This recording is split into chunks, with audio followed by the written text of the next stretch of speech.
So, if you're not interested in IT, you can make a longer break. It will be only 15 minutes, so no worries. That's my first time in the Frankfurt area, and I'm very happy to be here, especially of the weather. Yesterday I had the sightseeing by the river, great city. And the second thing I wanted to thanks also to the speakers before me and who will be after me, because already I learned a lot, so thank you very much. And I'm going to talk a bit about the IT because I'm working in IT. I'm head of product design at a company called Objectivity. Objectivity is basically IT provider that operates in a few countries in Europe, mostly in Poland, but we operate on the market in UK. 80% of our clients are from UK, but we also operate here in Germany, in Frankfurt, with my colleague Markus here, also in the office in Frankfurt. We also have an office in Mauritius and thinking about a few other offices in Africa. A few of our clients, some we cannot share, but I try to explain something about them without sharing their names. In terms of the services that we are providing, we are the company that try to be your one-stop shop for IT services. So from end to end, so front and back end, with the different technologies on the front end or the back end. And also important factor is that we are trying to focus on specific industries. Right now, healthcare, retail, and manufacturing. And having seen what was before, manufacturing could be the thing, right? For a lot of you here. But not only these areas. So this is us. I represent product design, which is a part of the design and development. So you start with design, develop, ship it, and improve by the agile way of working. So why I'm interested in startups and venture capitals? Because I used to work in startups. I spent a few years working in startups for US startups, also for German startup. Before that, services, and now again services. So I'm between. I understand both sides of this world, and it's really close to my heart. This struggle, this subtle balance between the startups and venture capitals. So interesting thing I learned from today already is that for a lot of you, for a corporate venture capitals, the tech is important. So this knowledge, know-how that the startup generate, right? For other venture capitals, it could be the business side that is important, right? How to grow it quickly. I thought that we will talk about the business side, but we can use the same metaphor for a tech, so for the know-how. Why is it important? So the first thing is about funding, how much funding is on the market and why this topic is important for many. So we see, and you know about that, the sharp rise in the funding across the world, right? This is the numbers from comparing to 2015, as you can see, and the big increase the last year. Of course, this year probably will be a bit harder as we know, but still it's growing. From the previous presentation, we also saw that. And why? From the business perspective, it's because startups are growing really, really fast. So this number compares basically unicorns. So the startups that are estimated to be worth more than $1 billion, right? So you can compare the numbers again from 2020 to 2021.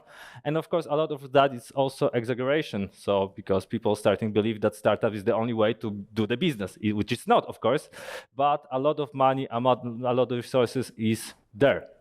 There is another way. Sorry, I only look at that one. So that basically shows how much money is on the market. And I know that money is the thing that we're thinking that is the most important for startups. And it is, but money is not enough. Our money can make companies stop thinking about what they need to do, so do the business, right? Because if they get a lot of money, why to focus on business if we have enough money to be funded for another 2, 3, 4, 5 years, right? So how to not lose something that I believe is something that we're looking for. So this entrepreneurship spark in startups, because what I understand, you're looking for innovation, tech innovation. So why cannot you do it in your companies? Because your companies focus on different areas. These startups have co-founders or founders who are focusing on entrepreneurship or breaking the changes or making the changes, breaking the old order, right? So we need to provide them the space to do it again, because with the comfortable environment, they will lose focus on that. So the roles of startup and venture capital from my perspective, but I see that not only my perspective. The startup is basically solving the problem that no one solves, or not good, fast, or cheap enough, whatever else is the disruption that they provide. And startups try to be not overlapped by their competitors. A lot of startups on classical business, what to do to not be overlapped. And this is when the venture capital came, right? Because they provide the resources, and the first, of course, money. But money is one thing, the experience and network, like Paolo from Henkel said about the customers that they provide, or SMEs, that's something that's really hard for startups to get at the beginning of their path, right? So this is big resource. The other thing that is really, really important, to keep company focus on the business side. So the venture capitals who can provide not only these resources, the material resources, but also this focus on what needs to be done, are really, really welcome by the startups too. And why is it important? I mean, like when you compare the numbers on investment on the market, we see the increase in the series A, B, C, so this big series, that's visible here, but the biggest increase in the seed round. So it means, and also someone mentioned that before, that we need to invest quickly because someone else will invest in the company. And this is kind of interesting because it brings this regionalization of the venture capitals. So for example, Germans invest in German startups, and that's one thing. The second thing, that industries invest in industries. So Henkel Group, for example, invests in the startups that are important for their business. And this is great because it brings this specialization, right? So we are able to invest in faster in the seed rounds based on what we know about the startups early. So why not to start, right? We're ready to get off and to start. And the thing is that it not always looks like that, right? I use the metaphor Apollo program like on many presentations, so let me also use that here. But before this metaphor is like why startups failed. And I went through the news or maybe the information after the biggest startups closed in, like basically because of a failure of the business at the end of 2021 and 2022. And if you look on what are the arguments, is like unable to develop the market traction, burn far exceed if revenue, founders were not able to rework the company business model to adapt, concerned about growing competition. So the interesting fact is that most of these startups get few or dozen millions of dollars to funding. So they get money, they have money, but they lack the focus of the business. They basically lost it. So what we can do to not do it, to not like lose this entrepreneurship, this innovation approach there. And the first thing to remember is that scaling organization does need to quit growing the business. So pumping the money into the startup doesn't mean that this startup will grow the business at the same ratio as growing the organization. What is even more important, building the big organization is hard. At the same time, getting the big organization to work with the small organization because of the difference of the culture. So having the successful startup of 50 people and scaling that to 500 people is totally different company, different organization, different culture, and using the same culture means that people won't be efficient enough, so they will burn money, as the startups before presented said that they were burning because they were not ready to change and transform their company. And focusing, because what a lot of startups doing, and I share my own experience also, is once they receive investment, then grow like fast into the organization and growing the organization, because it's kind of sounds like reasonable, right? We know we have an investor, he wants us to grow. To grow, we need a bigger team, so let's build the team. And then the issue come about creating the efficient organization. So, and this is the question I would like to leave you with at the end of this short presentation, 6 minutes left. Does tech has always to be a core internal asset? And I'm saying, like speaking here from this perspective of working in a service environment and product environment. And my personal experience was like, in one company, I worked on a technical product that was like creating the tool for prototyping websites.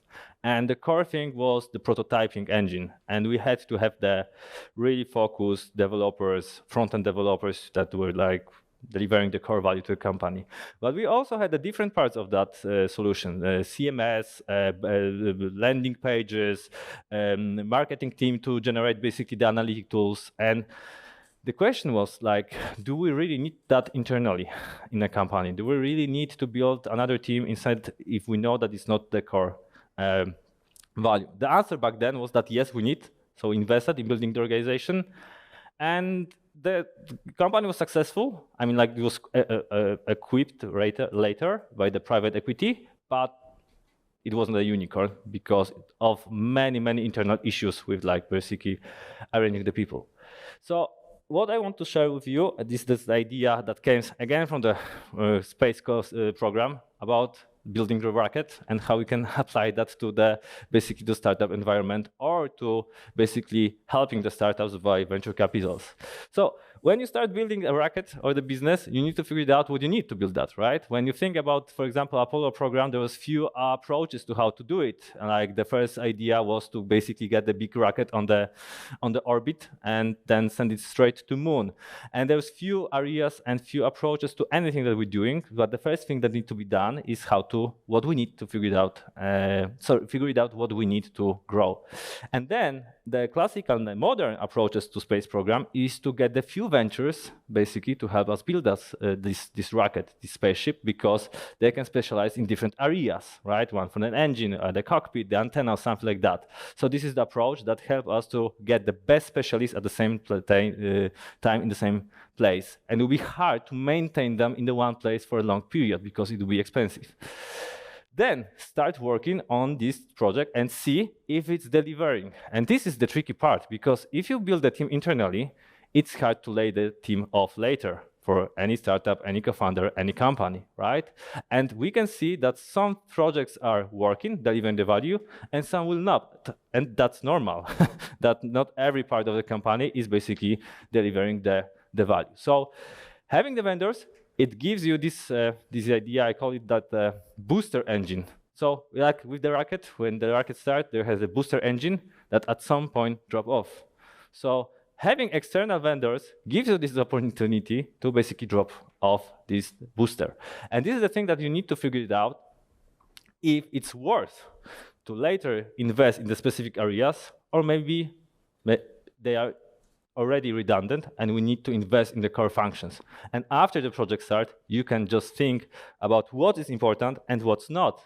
Because only when the business is running, when the business is growing, when the new projects are starting within the company, only then, after we launch that, after we test that with the market, we can see if there is a point in investing in that areas later.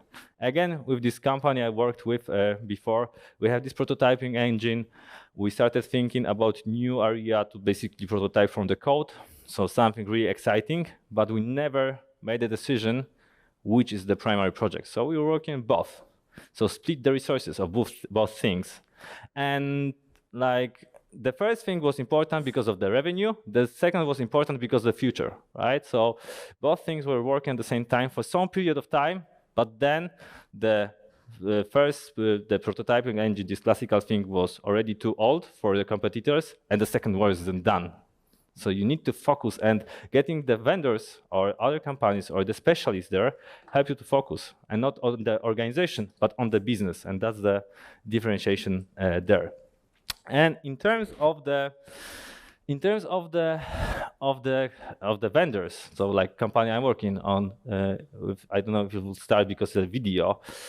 So again, from the space, the modern space industry, it should landing. That's the booster. It's not something that you drop off and you leave it. It can land. You can use it in different places, right? So basically, when you get basic team to help you with your DevOps or front or backend, they can work on the project basis, help you deliver what you need within this startup, or let the team decide what they need to deliver. And you don't need to think about that like it's like waste resource, because you can use it again. And that's the difference, right? Because getting the specialists outside, they get not only with the capacity, so basically with the specialists, they get also processes with them that can be injected into the company that they're working with. Because startups at the beginning, usually they don't have processes. They have usually right people, technicians, engineers, they're really interested in something, so they buy product or tech from that, but they don't have the tools around them that can help them efficient. And this is what you can get by splitting that up. And that was all from me. 15 minutes was? It's great. Right on time. Thank you. Thank you, Radek.